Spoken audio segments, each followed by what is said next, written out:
السلام علیکم، welcome to my channel Aiman voice. اور تمام ویڈیوز اور اپڈیٹس کے لیے ایمن وائس کو سبسکرائب کر کے بیل نوٹیفیکیشن کو آن کر دیں اور لائک اور شیئر کرنا نہ بھولیے گا۔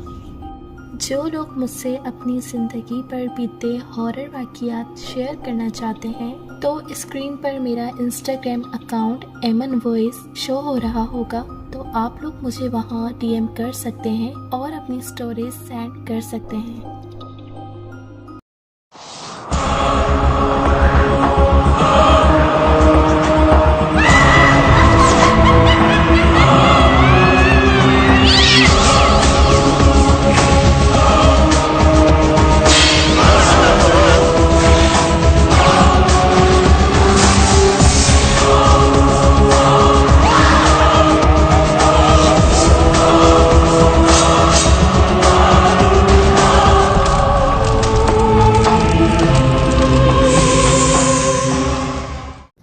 یہ قصہ کل رات ہی سنا ہے، جس نے سنایا انہی کی زبانی بیان کر رہی ہوں۔ نیو کراچی شفیق موڑ کے پاس 2001 میں ہم نے ایک کرائے کی جگہ پر نیو فیکٹری کا اسٹارٹ لیا تھا۔ یہ ایک بڑا پلاٹ تھا جس میں 3 پورشن پر مختلف فیکٹریز تھیں۔ گیٹ سے داخل ہوتے ہی چوکیدار کا روم، پھر 2 طرف 2 فیکٹریز اور سامنے ہماری فیکٹری تھی۔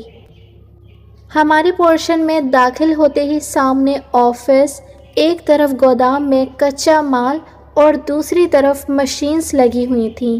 ارد گرد میں 3 طرف خالی پلاٹ تھے اور گیٹ کے سامنے چائے کا ہوٹل اور پان کی دکان تھی۔ ہمارا نیا کام تھا اور اکثر دیر رات تک وہیں بیٹھے رہتے۔ کھانا، چائے، سگریٹ کے دور بھی چلتے تھے۔ ایک رات قریب 10 سوا 10 پر لڑکے کو کھانا اور چائے سگریٹ لینے بھیجا ہوا تھا کہ اچانک بارش ہو گئی۔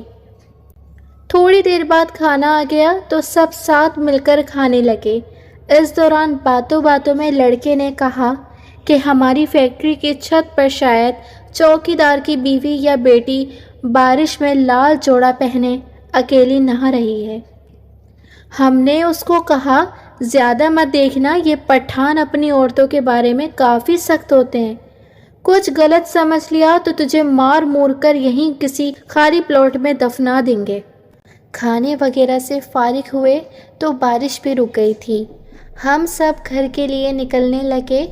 گیٹ سے گاڑی نکلنے لگی تو دستہ نظر وہیں چھت کی طرف گئی تو وہاں اس وقت بھی کوئی لال چادر یا دوپٹہ اوڑھے بیٹھا تھا۔ 2-3 دن گزر گئے، بات آئی گئی ہو گئی۔ پھر اچانک ایک بار پھر دن کے وقت بارش شروع ہو گئی۔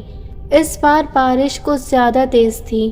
ہماری پورشن میں گودام والی طرف چھت سے پانی آنے لگا تو ہم نے جلدی لوڈر سے مال سائیڈ میں کروایا اور لڑکے کو چوکیدار کے پاس بھیجا کہ اوپر چھت سے پانی آ رہا ہے تو ہم کو اوپر جا کر پلاسٹک بچھانا ہوگا تاکہ پانی اندر نہ آئے۔ مگر وہ لڑکا واپس آ کر کہنے لگا کہ چوکیدار تو کہہ رہا ہے کہ اوپر جانے کا کوئی رستہ نہیں، آپ خود کسی سیڑھی کا بندوبست کر لیں۔ ہم کو فوراً وہ چھت پر بیٹھی عورت یاد آ گئی تو میں خود چوکیدار کے پاس گیا اور اس سے کہا کہ جہاں آپ کی فیملی رہتی ہے ہم اس طرف سے چلے جاتے ہیں۔ چوکیدار حیران پریشان کہنے لگا، ہماری تو فیملی گاؤں میں ہے، چھت پر تو کوئی نہیں رہتا، نہ ہی کوئی رستہ ہے، تو عورت کہاں سے آ گئی؟ چوکیدار نے جب بتایا کہ اوپر چھت کا رستہ نہیں اور کوئی نہیں رہتا وہاں، وہ سن کر ہم سب خوف زدہ ہو گئے۔ مگر بارش کا پانی چھت سے آ رہا تھا اور اس کو پھر روکنا بھی تھا تو برابر پورشن والوں سے سیڑھی لے کر لڑکوں کو بھیجا، چھت پر خیال سے جا کر پلاسٹک شیٹ بچھا آؤ۔ وہ اوپر گئے اور واپس آ کر بتایا کہ چھت پر کچھ کچرا تھا جس سے پانی جمع ہو کر نیچے فیکٹری میں آ رہا تھا۔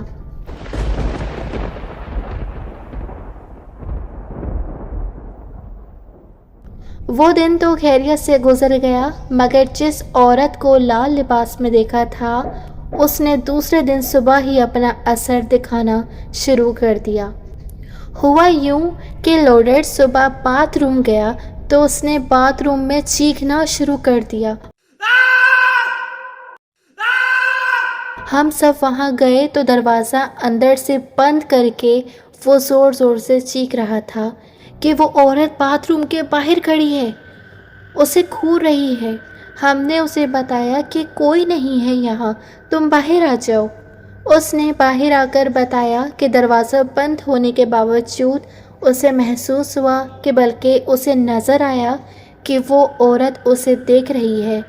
اس کا پورا جسم سن ہو گیا تھا، وہ ہل بھی نہیں پا رہا تھا۔ پھر شام کو پھر کسی کو محسوس ہوا جیسے اسے سرد ہوا چھو کر گزری ہو۔ میں مشین کے پاس کھڑا تھا، مجھے صاف نظر آیا کہ وہ عورت میرے پیچھے کھڑی ہے اور مجھے جھرجھری سی آ گئی۔ جیسے تیسے وہ دن گزرا تو اگلے دن معاملہ زیادہ خطرناک ہو گیا۔ ایک اور لوڈر گودام میں گیا تو اس نے کسی کو اپنے اوپر چھلانگ لگاتے دیکھا۔ وہ ڈر کر پیچھے ہوا تو لوڈنگ کی ٹرالی سے ٹکرا کر اپنا سر پھاڑ بیٹھا۔ اسے کلینک سمجھا کر بھیجا کہ کچھ الٹی بات نہ کرے ورنہ لوگ مذاق بنائیں گے اور پھر گھر چلا جائے۔ اب معاملہ زیادہ خراب تھا تو ہم نے بھی فیکٹری بند کر دی اور جس بروکر سے یہ جگہ لی تھی اس کے آفس پہنچ گئے۔ اسے سارا قصہ سنایا کہ اب یہاں کام کرنا مشکل ہے، مشینز وغیرہ کہیں اور شفٹنگ کرنا آسان بھی نہیں اور خرچہ بھی کافی ہو چکا تھا۔ بروکر نے تو توقع کے برعکس بات توجہ سے سنی اور کہا کہ مجھے اس بارے میں کچھ معلوم ہے مگر کبھی کسی پر ایسا حملہ وغیرہ نہیں ہوا۔ ہم نے اس سے ہی صبا سنیما کے قریب ایک اور جگہ کی بات کی۔ پھر اس نے اس لڑکی کی بھوت یا روح کی کہانی جو اس نے 4-5 سال قبل سنی تھی وہ بتائی کہ ہماری فیکٹری کے پلاٹ کے پیچھے خالی پلاٹ میں کچھ لوگ شام کے وقت ٹرکوں سے اسمگل شدہ مال اور شراب وغیرہ کاروں میں بھر کر منتقل کرتے تھے کہ ایک روز اس پلاٹ کے سامنے کچی آبادی سے ایک لڑکا جس کی 2 روز بعد شادی تھی، وہ اپنے دوست کے ساتھ حجام کے پاس بال بنوانے نکلا تو ان گاڑیوں میں سے کسی ایک کار نے اسے ایک ٹکر مار دی۔ لڑکا اور اس کا دوست ان سے الجھ پڑے تو خالی پلاٹ میں جہاں ٹرک کھڑے تھے ان لوگوں نے ان کو پکڑ کر خالی پلاٹ میں لے جا کر تشدد کیا جس سے دونوں ہلاک ہو گئے۔ وہ ان کو وہیں چھوڑ کر بھاگ گئے۔ ٹرکوں کے گھر والے 2 دنوں تک انہیں ڈھونڈتے رہے اور پھر ان کی لاشیں وہاں سے ملیں۔ یہ خبر سن کر دلہن کا بھی ہارٹ فیل ہو گیا۔ کہتے ہیں کہ وہی لڑکی ہے جو ان تینوں پلاٹس کے اطراف اپنے دلہے کے قاتلوں کو ڈھونڈتی پھرتی ہے۔ ہم نے وہ جگہ چھوڑ دی اور پھر کبھی مڑ کر اس روڈ کی طرف بھی نہیں گئے۔ جنہوں نے ابھی تک ہمارے چینل کو سبسکرائب نہیں کیا تو وہ کائنڈلی ہمارے چینل کو سبسکرائب کر کے بیل نوٹیفیکیشن کو آن کر دیں۔ ملتے ہیں پھر کسی اور ہارر اسٹوری کے ساتھ، سو اسٹے ٹیونڈ۔ اللہ حافظ۔